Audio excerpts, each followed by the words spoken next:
Hello dear students, welcome you all in a lecture series of nuclear physics. Students, हमने अपने previous lecture में nuclear mass defect और binding energy के बारे में डिस्कस किया था। मैंने वहां पे आपको मैथमेटिकल एक्सप्रेशन करवाया था बाइंडिंग एनर्जी का। उसी टॉपिक को आगे प्रोसीड करें तो हम बाइंडिंग एनर्जी कर्व स्टडी करेंगे, पैकिंग फ्रैक्शन और इस पे बेस्ड कुछ न्यूमेरिकल्स जो आज हम स्टडी करने वाले हैं। तो स्टूडेंट, सबसे पहले मैं आपके साथ डिस्कस करना चाह रही हूँ बाइंडिंग एनर्जी कर्व। तो स्टूडेंट्स, आपको ये तो पता है कि बाइंडिंग एनर्जी क्या थी, वो हम अपने प्रीवियस लेक्चर में बहुत अच्छे से डिटेल में डिस्कस कर चुके हैं। अब मैं आपके साथ बाइंडिंग एनर्जी कर्व को डिस्कस कर रही हूँ। इसमें हम क्या करेंगे, एक ग्राफ ड्रॉ करेंगे जो मास नंबर के वर्सेस होगा बाइंडिंग एनर्जी पर न्यूक्लियन का। Got my point? हमने अपने लेक्चर में जो प्रीवियस था वहां पे binding energy as well as binding energy पर न्यूक्लियन दोनों आर्टिकल्स को ही डिस्कस किया था, और मैंने आपको वहां पे ये भी बताया था कि बाइंडिंग एनर्जी पर nucleon is a more fundamental term as compare to binding energy. That's why we here plot a graph of binding energy per nucleon instead of simply binding energy. Got my point? तो student, सबसे पहले मैं आपको graph दिखाती हूँ। Graph में हमें क्या क्या चीजें नोट करने को मिली, पहले हम उन चीजों को नोट करेंगे और उसके बाद उनसे कुछ कंक्लूजन्स निकालेंगे। ये ग्राफ या ये कह दो ये कर्व अपने आप में बहुत इंपॉर्टेंट है। न्यूक्लियर फिजिक्स के बहुत से ऐसे फिनोमिनाज हैं जो इस कर्व से एक्सप्लेन भी होते हैं। तो देखो स्टूडेंट्स, कैसे हम उसको स्टडी करते हैं। ये देखो स्टूडेंट्स, ये मैंने लेफ्ट हैंड साइड में ग्राफ प्लॉट किया है। वाई एक्सिस पे हमारे पास है बाइंडिंग एनर्जी पर न्यूक्लियन, जिसके यूनिट्स मैंने MeV ही लिए हैं, और एक्स एक्सिस में मैंने मास नंबर लिया है। आपको पता है कि एटम्स का जो भी मास नंबर होगा वो मैंने एक्स एक्सिस पे प्लॉट किया है। Got my point? और ये हमारे पास कर्व का नेचर आ रहा है इस तरीके से। अगर आप इस कर्व को देखो तो इसमें मैंने एटम्स भी मेंशन किए हुए हैं, जैसे हाइड्रोजन के आइसोटॉप्स हैं, lithium, nitrogen, helium, carbon, oxygen, uranium, इस तरीके से। तो ये आपके पास बाइंडिंग एनर्जी पर न्यूक्लियन वर्सेस मास नंबर का एक पॉपुलर ग्राफ है, जिसको आपने फर्स्ट टाइम आई थिंक +2 में देखा भी होगा और इसके बारे में थोड़ा सा स्टडी भी किया होगा। अब स्टूडेंट्स, यहाँ पे बात नोट करने वाली है तो ये है कि अगर आप देखो तो जिनका मास नंबर बहुत कम है उनकी बाइंडिंग एनर्जी भी कम है, ठीक है। और अगर आप यहाँ पे प्लॉट देखने की कोशिश करो तो ये लगभग 7 और 8 के बीच में, 8 नहीं तो 7 से लेकर 8.5 तक कह सकते हो, सभी की बाइंडिंग एनर्जी यहाँ पे कवर हो रही है, ठीक है। और अगर आप और ज्यादा मास नंबर की तरफ, हायर मास नंबर की तरफ जाओ तो दोबारा से ये ग्राफ डिक्रीजिंग में जा रहा है, ठीक है। तो मैं ये कह सकती हूँ मेनली मैंने इस ग्राफ को 3 पार्ट्स में डिवाइड किया है, for very light nuclei, for heavy nuclei, और जिनका मास नंबर मीडियम रेंज में है वो न्यूक्लियाई। Got my point? तो सबसे पहले मैं फर्स्ट पोर्शन पे आती हूँ कि वेरी लाइट न्यूक्लियाई का मतलब कि जिनका मास नंबर 20 से कम है, ठीक है, उनके लिए बाइंडिंग एनर्जी पर न्यूक्लियन, ध्यान रखना F और F के सबस्क्रिप्ट में अगर B लगा है तो ये सिंबल मैंने लिया है बाइंडिंग एनर्जी पर न्यूक्लियन का। Got my point? तो इसकी वैल्यू बहुत स्मॉल है, यहाँ पे आप चेक भी कर सकते हो कि ये चीजें देखो, इन सब का मास नंबर 20 से बिलो है तो इनके लिए बाइंडिंग एनर्जी कम है, बट धीरे धीरे इंक्रीज हो रही है स्टूडेंट्स। जैसे मास नंबर 2 है तो इतनी बाइंडिंग एनर्जी, 3 है तो इतनी, फिर उसके बाद 4 है तो फिर से इंक्रीज हो रही है, फिर थोड़ा सा डाउन, फिर इंक्रीज, इस तरीके से वहां पे इंक्रीज होती जा रही है। फिर अगर आप देखो तो मास नंबर 20 के आसपास जो बाइंडिंग एनर्जी है वो 8 MeV तक जा रही है, ठीक है। फिर आप नोट करो तो आगे की कर्व जो है वो इतनी ज्यादा बेंट नहीं है, ना अपवर्ड को ना डाउनवर्ड को, वो ऑलमोस्ट कांस्टेंट आ रही है, ठीक है। मींस इंक्रीज हो रही है पर इतना ज्यादा रैपिडली इंक्रीज नहीं हो रही, अपनी मैक्सिमम वैल्यू को वो अटेन करेगी, दैट इज 8.7 MeV। और 56 आयरन के लिए, जो आयरन का मास नंबर होता है वो 56 होता है, उसके लिए मैक्सिमम बाइंडिंग एनर्जी आ रही है पर न्यूक्लियन, और उसके बाद फिर वो धीरे धीरे डिक्रीज हो रही है, but at a very slow rate. ठीक है, तो मैं ये कह सकती हूँ कि लगभग 20 से लेकर 180 के बीच में आपके पास बाइंडिंग एनर्जी पर न्यूक्लियन की वैल्यू लगभग कांस्टेंट है। ठीक है, और वो वेरी कर भी रही है तो कहां से कहां तक, 8 से ऊपर ही रह रही है और 8.7 मैक्सिमम जा रही है, तो ज्यादा फर्क उसमें नहीं आ रहा। ठीक है, फिर उसके बाद मैं बात करती हूँ 180 से हायर मास नंबर पर, तो वहां पे दोबारा से वो मोनोटोनिकली डिक्रीज हो रही है बाइंडिंग एनर्जी। ठीक है, जैसे मैंने यहाँ यूरेनियम का आपको एग्जांपल भी शो किया हुआ है, यूरेनियम के लिए आपके पास वैल्यू आ रही है 7.6 MeV per nucleon. Got my point. तो स्टूडेंट्स यहाँ से हमारे पास जो मेन पॉइंट्स निकल कर आए वो ये आए कि लाइट न्यूक्लियाई के लिए और हैवी के लिए बाइंडिंग एनर्जी कम आ रही है। जिनका मास नंबर 20 से 180 के बीच में है उनके लिए ऑलमोस्ट सेम आ रही है वैल्यू, 8 से लेकर 8.7 तक जाएगी वो वैल्यू, बीच में थोड़ा अप डाउन चलता रहेगा। तो ये हमने यहाँ से जो पॉइंट्स नोट किए ना स्टूडेंट्स वो है। एक चीज और आपके पास नोट करने वाली है कि यहाँ देखो, यहाँ फ्लक्चुएशन ज्यादा मिल रही है। ठीक है, और आप ये भी नोट करोगे कि एकदम से बाइंडिंग एनर्जी इंक्रीज हुई, फिर डिक्रीज, फिर एकदम से इंक्रीज हो रही है, फिर डिक्रीज, फिर एकदम से इंक्रीज हुई, फिर डिक्रीज। इसको बोलते हैं किंग्स आना, kings in a binding energy curve. एकदम से जंप, फिर डाउन, फिर जंप, फिर डाउन। और आप देखोगे इसका मतलब क्या है कि बाइंडिंग एनर्जी एक बार बढ़ रही है फिर एकदम से कम हो रही है। जो ये इंक्रीजिंग पॉइंट्स है ना, इसके ये जो पीक पॉइंट है, यहाँ पे वही न्यूक्लियस हैं जिनका मास नंबर मल्टीपल ऑफ 4 है। ठीक है, ये चीज भी यहाँ पे देखने वाली है। तो स्टूडेंट्स यहाँ पे कंक्लूजन जो चीजें हमें नोट करने को मिली वो यही चीजें मिली कि वेरी लो के लिए कैसा बिहेवियर था, वेरी लो के लिए जिनका मास नंबर बहुत कम है उनकी बाइंडिंग एनर्जी कम, धीरे धीरे इंक्रीज हो रही है वो। फिर जिनका मास नंबर 20 से 180 के बीच में है उनके लिए इंक्रीज होगी वैल्यू बट लगभग कांस्टेंट थी। फिर जिन एटम्स के लिए या जिन न्यूक्लियाई के लिए मास नंबर 180 से ज्यादा है उनकी वैल्यू धीरे धीरे उनके लिए फिर से बाइंडिंग एनर्जी डिक्रीज हो रही है। Got my point. तो स्टूडेंट्स यहाँ से अब हमने कुछ कंक्लूजन्स भी निकालने हैं। ये तो वो पॉइंट्स थे जो मैंने इस कर्व को देखकर नोट किए। अब ऐसा क्यों हो रहा है या ऐसा होने से एटम्स की स्टेबिलिटी पे क्या फर्क पड़ेगा या उसकी एग्जिस्टेंस पे क्या फर्क पड़ेगा या उसका बिहेवियर कैसा होगा, अब हम उसके बारे में देखते हैं कि क्या चीजें आएंगी। कर्व स्टूडेंट सेम है जो मैंने पहले बनाई थी। अगर आप यहाँ नोट करो तो सभी के लिए बाइंडिंग एनर्जी की वैल्यू मैंने पॉजिटिव बनाई है। ठीक है, इट मींस जब भी कॉन्स्टिट्यूएंट न्यूक्लियन से कोई न्यूक्लियस बनेगा तो उसको एनर्जी की जरूरत होती है। ठीक है, या ये कह दो कि जब आपको न्यूक्लियस को डीकंपोज करना है तब भी आपको एनर्जी अप्लाई करनी पड़ेगी। Got my point.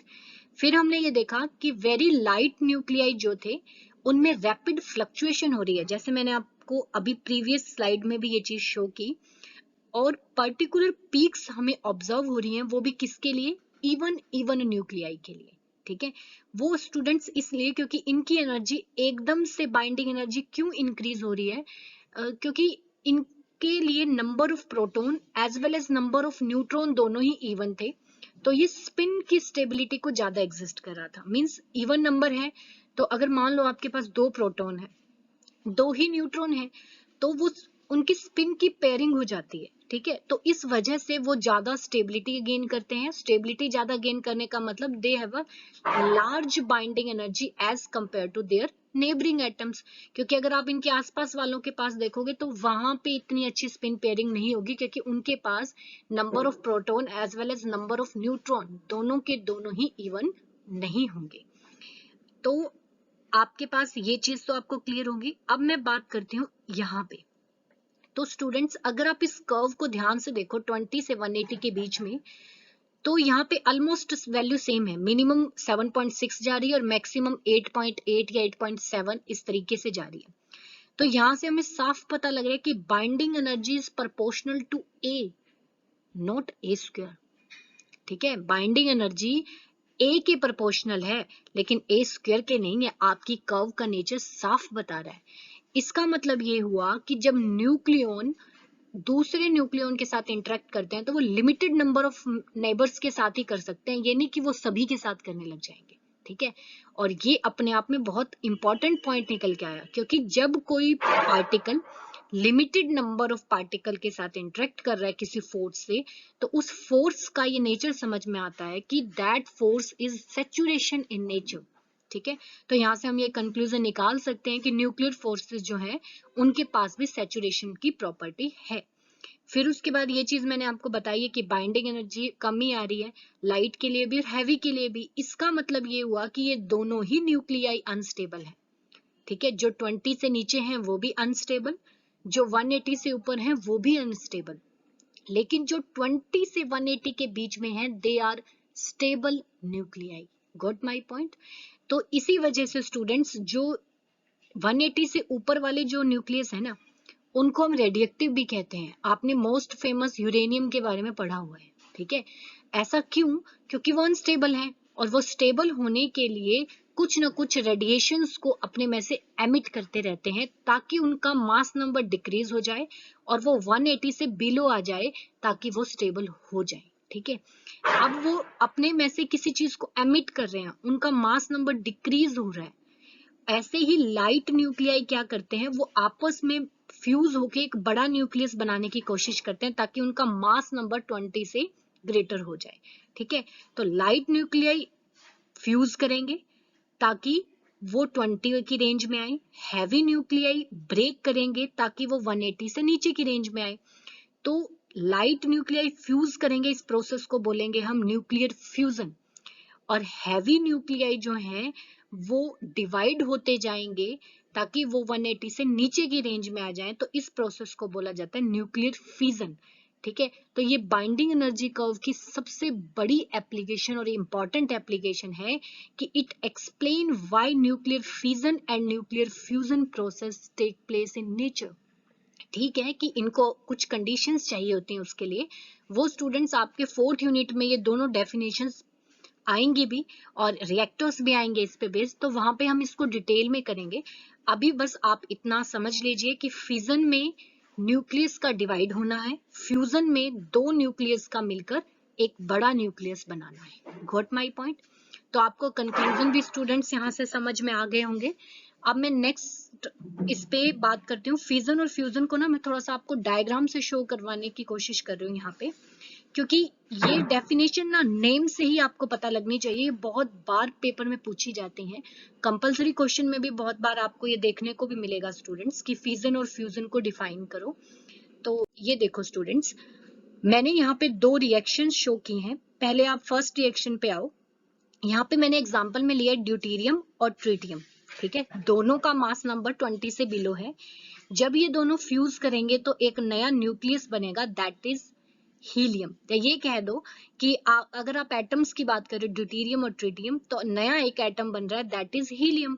और आपके पास ये साइड में कुछ प्रोडक्ट्स भी निकलते हैं, बाय प्रोडक्ट्स, जैसे न्यूट्रॉन है, ये कंजर्वेशन से हमें पता लगता है, और साथ में लॉट ऑफ एनर्जी भी यहाँ पे रिलीज होगी, और इस प्रोसेस को बोला जाता है nuclear fusion. I repeat, smaller nuclei fuse together to form a heavy nucleus to enhance its stability, क्योंकि वो अनस्टेबल है इसलिए वो फ्यूज कर रहे हैं। Got my point. अगर आप फिजन की बात करो तो फिजन में जैसे मैंने ये हैवी न्यूक्लियस पहले से लिया हुआ है, इसका मास नंबर 180 से ग्रेटर है। इसमें हमने न्यूट्रॉन को इंसिडेंट कराया जो इंड्यूस करेगा फिजन रिएक्शन को। तो हमने देखा ये लार्ज न्यूक्लियाई दो स्मॉलर न्यूक्लियाई में ब्रेक हो गया, और साथ में 3 न्यूट्रॉन्स और इसमें से एमिट हो रहे हैं, और लॉट ऑफ एनर्जी भी यहाँ पे एमिट होगी। तो इस प्रोसेस को बोला जाता है nuclear fission. Heavy nucleus split into smaller nuclei. Got my point. तो इनकी डेफिनेशंस को आप अच्छे से समझ लेना, पूरा डिटेल 4th यूनिट में आएगी। मैंने यहाँ पे आपको जस्ट इसको इसलिए पिक्चराइज करवा दिया क्योंकि ये डेफिनेशंस बहुत इंपॉर्टेंट हैं आपकी फिजिक्स के अकॉर्डिंग। Got my point.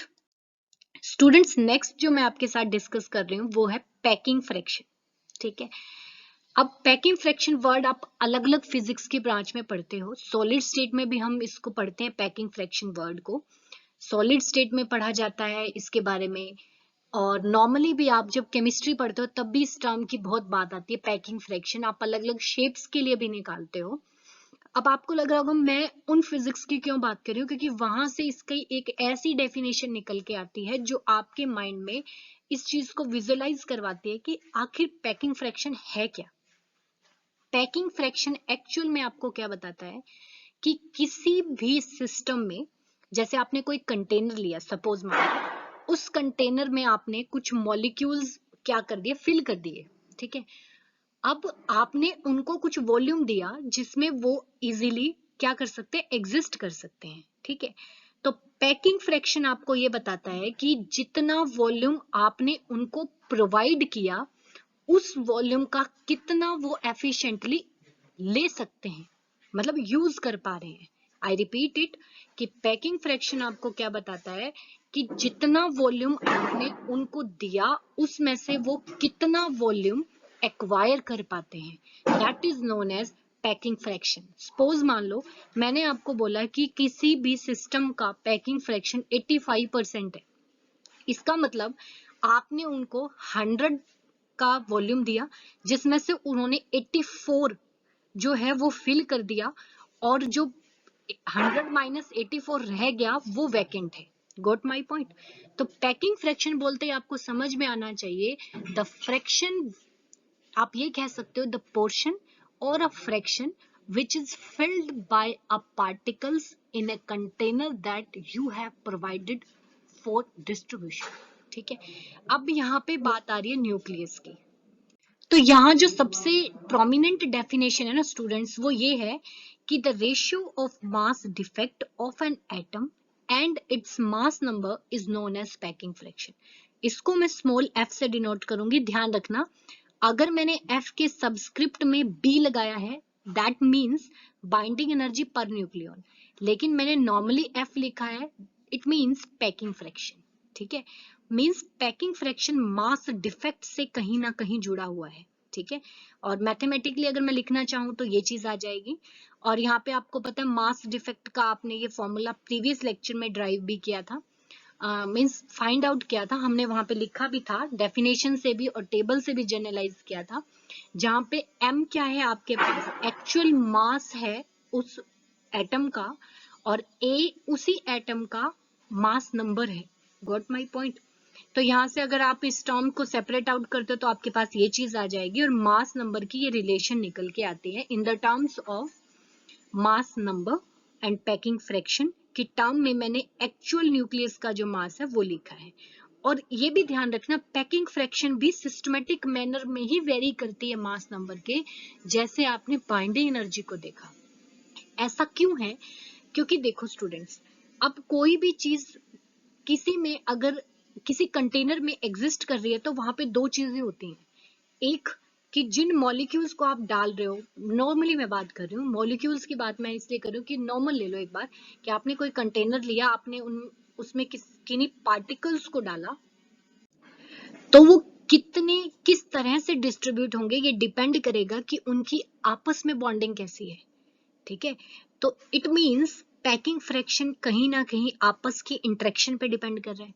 आपस की इंटरेक्शन मतलब उनके बीच में एनर्जी कैसी है, that is binding energy.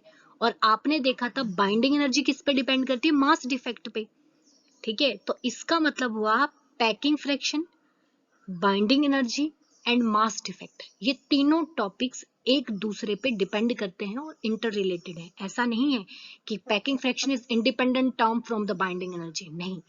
Packing fraction mass defect पे क्यों डिपेंड कर रही है, क्योंकि कोई भी मॉलिक्यूल किस तरीके से पैक होंगे किसी कंटेनर में, ये इस बात पे डिपेंड करेगा कि उनके बीच में इंटरेक्शन कैसी है।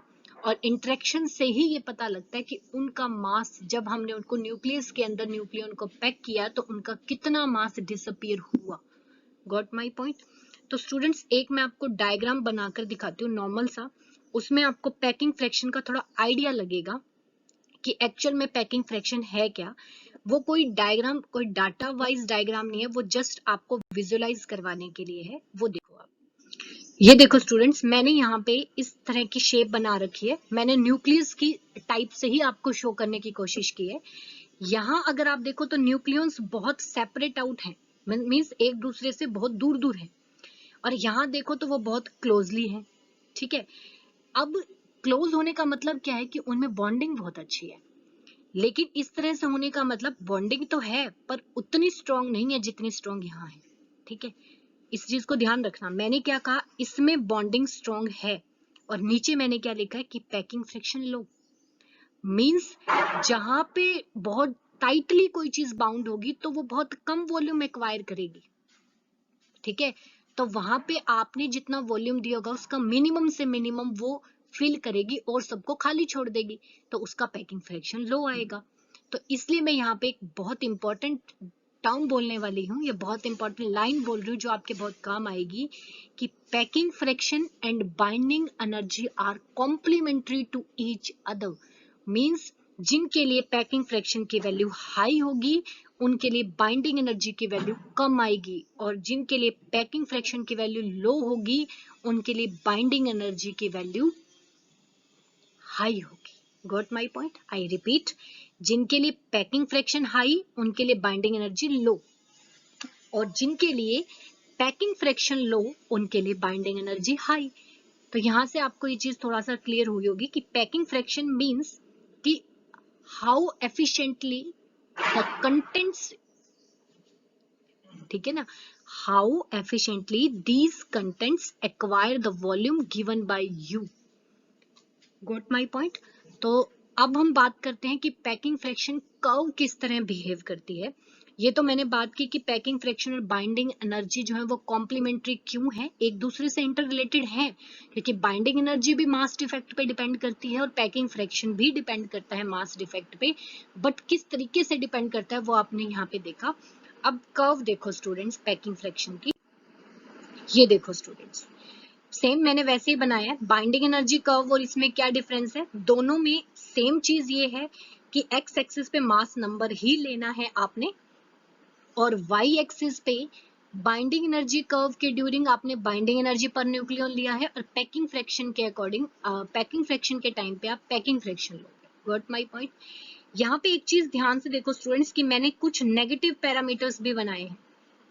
ठीक है, और ये कर्व जो आ रही है ये ऑलमोस्ट बाइंडिंग एनर्जी से कॉम्प्लीमेंट्री है, क्योंकि आपने उसमें देखा उसमें इस तरीके की कर्व थी, ऊपर की तरफ जा रही थी, और इसमें वो नीचे की तरफ आ रही है। तो अभी मैंने आपको ये चीज समझाई भी डायग्राम से कि पैकिंग फ्रैक्शन और बाइंडिंग एनर्जी कॉम्प्लीमेंट्री टर्म्स हैं, क्योंकि जो चीज जितना एफिशिएंटली पैक्ड है, मीन्स अगर कोई चीज ज्यादा क्लोज है तो उसका पैकिंग फ्रैक्शन कम आएगा, बाइंडिंग एनर्जी ज्यादा आएगी, और अगर कोई चीज दूर दूर है तो उसका पैकिंग फ्रैक्शन ज्यादा आएगा और बाइंडिंग एनर्जी कम हो जाएगी। Got my point?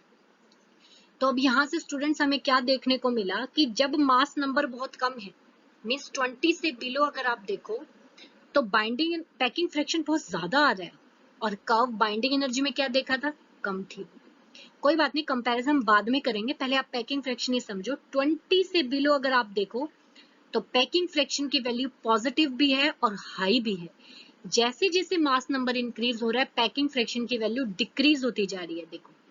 ठीक है, और जैसे आप 20 से ऊपर पहुंचे तो पैकिंग फ्रैक्शन की वैल्यू नेगेटिव आ रही है स्टूडेंट्स, 0 से बिलो, और ये कब तक नेगेटिव रहेगी, जब तक आप 180 पे नहीं पहुंच जाते। मींस 20 से 180 के बीच में पैकिंग फ्रैक्शन की वैल्यू इंक्रीज तो करेगी पर रहेगी नेगेटिव। आई रिपीट, 20 से नीचे बहुत ज्यादा वैल्यू है, पॉजिटिव है, लेकिन जैसे जैसे आप मास नंबर बढ़ाते जाओगे तो ये वैल्यू डिक्रीज होती जाएगी, फिर ये अपनी मिनिमम वैल्यू को अटेन करेगी एट 60। ठीक है ना, मास नंबर 60 पे पैकिंग फ्रैक्शन की मिनिमम वैल्यू होगी, उसके बाद ये धीरे धीरे इंक्रीज होगी, पर 180 से नीचे ये नेगेटिव ही रहेगी, 180 के बाद फिर से ये पॉजिटिव होना स्टार्ट हो जाएगी। Got my point? तो स्टूडेंट्स ये तो था आपके पास कि पैकिंग फ्रैक्शन से हमें क्या क्या चीजें देखने को मिली कि पॉजिटिव कब होगी, नेगेटिव कब होगी, किस तरीके से। Got my point? अब स्टूडेंट्स ये मैंने कंपैरिजन किया है तो आप दोनों ग्राफ को एक साथ देख सकते हो। पैकिंग फ्रैक्शन में कर्व नीचे की तरफ जाकर फिर ऊपर हो रही है, बाइंडिंग एनर्जी में पहले ऊपर फिर नीचे। तो मैंने फर्स्ट पॉइंट ही मेन ये बनाया जो ग्राफ को देखते ही आपको पता लगे that the graph of variation of f and fv with a have a complementary appearance। ठीक है, अब मैंने यहाँ पे आपको बोला था कि 60 पे अपनी मिनिमम वैल्यू अटेन करेगा, और बाइंडिंग एनर्जी करवाते टाइम मैंने बोला था कि 60 पे या 56 कह दो आप एग्जैक्टली, अगर आयरन की बात करो तो 56, तो वहां पे ये अपनी मैक्सिमम वैल्यू अटेन करेगा। तो यहाँ से भी आपको साफ पता लग रहा है कि जब बाइंडिंग एनर्जी मैक्सिमम हो रही है तब पैकिंग फ्रैक्शन की वैल्यू मिनिमम होगी। तो समझ में आ रहा है कि पैकिंग फ्रैक्शन में अगर कहीं पे पॉजिटिव नेगेटिव स्लोप है तो बाइंडिंग एनर्जी में पॉजिटिव होगा, और अगर बाइंडिंग एनर्जी में नेगेटिव स्लोप है तो पैकिंग फ्रैक्शन में पॉजिटिव स्लोप होगा। Got my point? आपको समझ में आ गया होगा। पैकिंग फ्रैक्शन आपको बताता है how efficiently nucleon acquire the volume of nucleus, जबकि बाइंडिंग एनर्जी आपको बताती है कि वो कितना टाइटली बाइंड है। ज्यादा टाइटली बाइंड होंगे तो ज्यादा से ज्यादा वॉल्यूम को खाली छोड़ेंगे, तो इससे पैकिंग फ्रैक्शन कम हो जाता है जिस टाइम पे बाइंडिंग एनर्जी ज्यादा होती है। Got my point? तो ये स्टूडेंट्स हमारा कंपैरिजन था पैकिंग फ्रैक्शन का और बाइंडिंग एनर्जी का। अब मैं आपके साथ कुछ न्यूमेरिकल्स डिस्कस करती हूँ। तो स्टूडेंट्स अब हम न्यूमेरिकल्स करते हैं इस कंसेप्ट पर बेस्ड। तो उससे पहले मैं थोड़ा सा आपको फॉर्मूलाज के बारे में बता देती हूँ। आपको ध्यान हो तो आपने ये फॉर्मूला तो स्टडी किया ही है, E is equal to delta M C square, और ये रिलेशन हमने प्रॉपर्टीज के टाइम पे ड्राइव भी की थी। 1 AMU is equal to 931.4 MeV, और उस टाइम स्टूडेंट्स मैंने आपको कहा भी था कि ये जो इक्वेशन है ये आपकी यूज होगी। तो डेरिवेशन को आप वहां से रिमाइंड कर लेना कि किस तरह से 1 AMU जो है वो 931.4 MeV एनर्जी के इक्विवेलेंट होता है। और फिर हमने ये रिलेशन भी निकाला था कि E is equals to delta M 931.4 MeV। अब ये रिलेशन जो है ये कहाँ से आया वो देखो। अब आपको पता है कि 1 AMU जो है वो इतनी एनर्जी के इक्वल है, तो आपको जितने AMU की एनर्जी इक्विवेलेंट निकालना है उसको इससे मल्टीप्लाई कर दो, तो आपको उसका एनर्जी इक्विवेलेंट भी मिल जाएगा। Got my point? I repeat it. ये फॉर्मूला तो आपके पास नॉर्मल है कि आप जनरली पुट करो डेल्टा एम की वैल्यू, सी की वैल्यू, और आपके पास ई आ जाए। ये थोड़ा सा लेंथी पड़ जाता है। जब आपको ये चीज पता है कि 1 AMU इतने अमाउंट की एनर्जी के इक्वल है, तो जब भी मास डिफेक्ट होगा वो AMU में होगा। तो मान लो आपको 10 AMU पता है, तो उसकी एनर्जी कितनी होगी, इसको 10 से मल्टीप्लाई कर दो। तो इसलिए हम इस फॉर्मूला को यूज करते हैं कि जितने मास का एनर्जी इक्विवेलेंट निकालना है उसको 931.4 से मल्टीप्लाई करोगे तो एनर्जी आ जाएगी।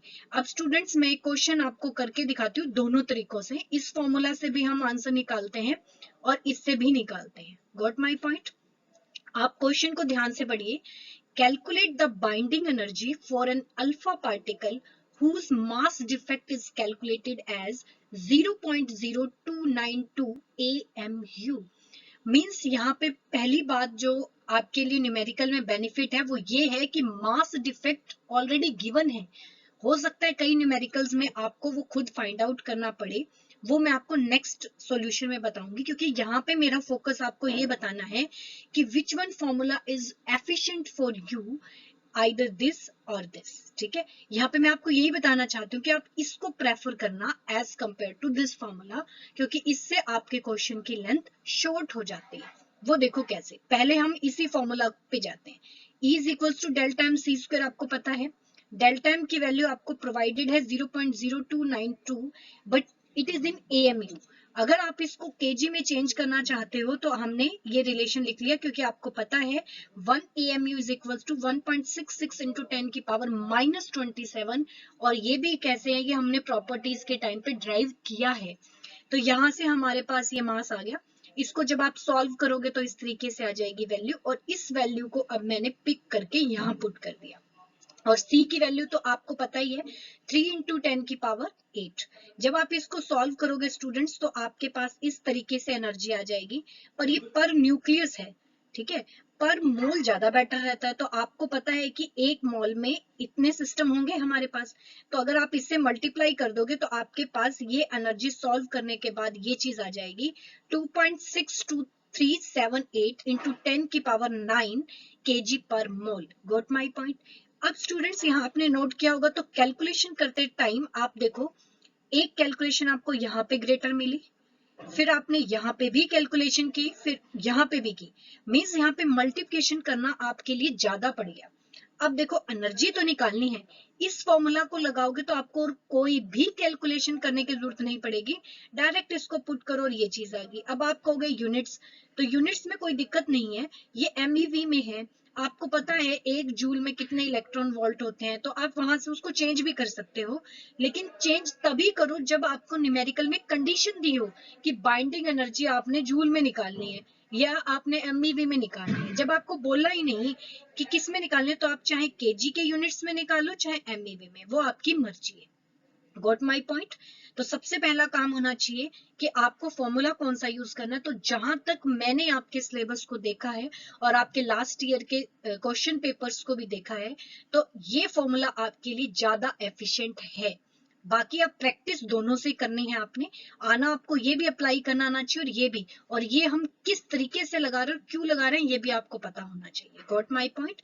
तो मेरे अकॉर्डिंग पेपर के टाइम पे आप इस फॉर्मूला को यूज करोगे, then you will save your time as well as calculations इसमें कम है, तो आपके मिस्टेक आने के चांस भी कम होंगे। ठीक है, अब मैं एक क्वेश्चन ऐसा स्टूडेंट आपके साथ डिस्कस करती हूँ जिसमें मास डिफेक्ट भी आपको कैलकुलेट करना पड़ेगा।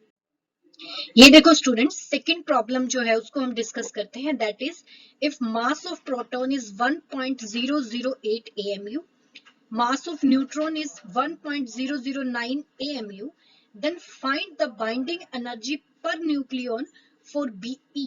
मीन्स इसमें प्रोटॉन का मास प्रोवाइडेड है, न्यूट्रॉन का प्रोवाइडेड है, और खुद आपके पास इस न्यूक्लियस का मास भी आपको प्रोवाइडेड है। अब बात ये आती है कि आपने बाइंडिंग एनर्जी पर न्यूक्लियन निकालनी है इस न्यूक्लियस की। Got my point. तो सबसे पहला स्टेप आपका ये होना चाहिए that you will proceed towards the mass defect. तो मास डिफेक्ट का आपको फॉर्मूला पता ही है।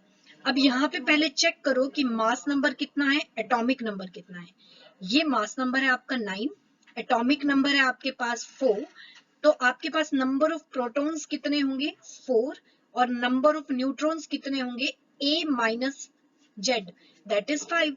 तो मैंने यहाँ पे ये वैल्यूज पुट कर दी स्टूडेंट्स, तो हमारे पास ये रिलेशन बन गई है।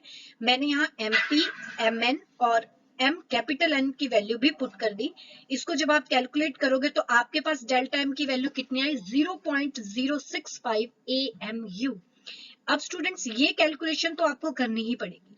अब बात आती है कि आपने एनर्जी निकालनी है, तो वही करो। आपको पता है कि 1 AMU जो है वो 931.4 MeV के इक्वल है, तो इतने AMU कितने किसके इक्वल होंगे, इसको उससे मल्टीप्लाई कर दो, तो आपके पास ये एनर्जी आ गई। बट ये बाइंडिंग एनर्जी आई है कितने न्यूक्लियन की, 9 न्यूक्लियंस की, लेकिन आपको एक न्यूक्लियन की निकालनी है, तो मास नंबर से डिवाइड कर दो, तो आपके पास बाइंडिंग एनर्जी पर न्यूक्लियन कितनी आ रही है, 6.72678 MeV per nucleon. Got my point. तो स्टूडेंट्स एक बात और आप ध्यान रखना कि इसमें ये जो आपने एनर्जी लिखी है, अब इसमें ध्यान दो आप, तो डेल्टा M की वैल्यू निकालते वक्त आपको सिंपल सी कैलकुलेशंस करनी पड़ी, 4 से मल्टीप्लाई 5 से। इसमें मेरे को नहीं लगता कि कोई मिस्टेक आने के चांस हैं। इस स्टेप में आपको हल्की सी कैलकुलेशन करनी पड़ी, लेकिन अगर मैं फॉर्मूला लगाती E is equal to delta M C square, तो पहले हम इस M को चेंज करते, क्योंकि हमें SI यूनिट में जाना पड़ता है। इस M को चेंज करने के बाद फिर आप मोल पे जाते, तो इससे बेटर है कि आप ये फॉर्मूला यूज करो। बाकी आंसर आप दोनों से निकाल सकते हो, यूनिट्स की बात है तो बाकी सेम चीज है, एनर्जी का रिजल्ट सेम आएगा, जैसे आपको अच्छा लगे वैसे करो। बट मेरा एक्सपीरियंस ये कहता है कि आपको ये फॉर्मूला ज्यादा यूज करना चाहिए, क्योंकि यहाँ पे गलती होने के चांस कम है। Got my point. तो स्टूडेंट्स ये मैंने आपको 2 न्यूमेरिकल्स करवाए, जो भी आपकी बुक में सॉल्व अनसॉल्व है आप उनको सबको करो, आपको जो भी डाउट आता है आप मुझसे कंसल्ट कर लेना। फिर उसके बाद स्टूडेंट्स अगर मैं कंक्लूजन की बात करूं, तो हमने ये देखा कि न्यूक्लियर स्टेबिलिटी की आज हम बात कर रहे थे, तो बाइंडिंग एनर्जी क्वांटिटेटिव पैरामीटर निकल के आया उसके लिए, जिसके लिए बाइंडिंग एनर्जी ज्यादा होगी वो न्यूक्लियस उतना ही ज्यादा स्टेबल होगा। जैसे कि हमने आयरन के लिए चेक किया स्टूडेंट्स, मैक्सिमम बाइंडिंग एनर्जी आ रही थी दैट इज 8.8 MeV, और जिनके लिए बाइंडिंग एनर्जी कम आई, जैसे जिनका मास नंबर 20 से कम है उनकी भी कम थी, जिनका 180 से ऊपर है उनके लिए भी कम थी। तो ऐसे न्यूक्लियस जो है उन्हें हम अनस्टेबल कहते हैं, they are radioactive in nature. तो वो क्या करेंगे, दो टाइप के फिनोमिना को शो करते हैं, that is nuclear fission and nuclear fusion under suitable conditions, means उसके लिए कुछ ना कुछ कंडीशंस चाहिए होती हैं, उसके बाद वो एक स्टेबल न्यूक्लियाई के अंदर चेंज हो जाते हैं। Got my point? तो स्टूडेंट्स ये रहा आपका बाइंडिंग एनर्जी का कंसेप्ट जो मैंने आज आपको कंप्लीट करवाया आर्टिकल। नेक्स्ट लेक्चर में हम करेंगे रदरफोर्ड बैक स्कैटरिंग कंसेप्ट, और इस कंसेप्ट से कैसे हमने न्यूक्लियर रेडियस की वैल्यू का एस्टिमेट लगाया कि न्यूक्लियस रेडियस जो है, न्यूक्लियस का जो रेडियस है वो किस रेंज में होगा, उस चीज को हम डिस्कस करेंगे। तब तक आप बाइंडिंग एनर्जी के कंसेप्ट को अच्छे से पढ़िए, उसके न्यूमेरिकल्स कर लीजिए। अगर आपको कोई भी डाउट होता है तो पूछ लेना मुझसे। मैं बार बार यही चीज बोल रही हूँ, that is a most important article of your nuclear physics. उसमें कोई भी आप उसको लाइटली लेने की कोशिश मत करना। और अगर आपको कोई डाउट होता है देन कॉन्टेक्ट मी और कंसल्ट मी।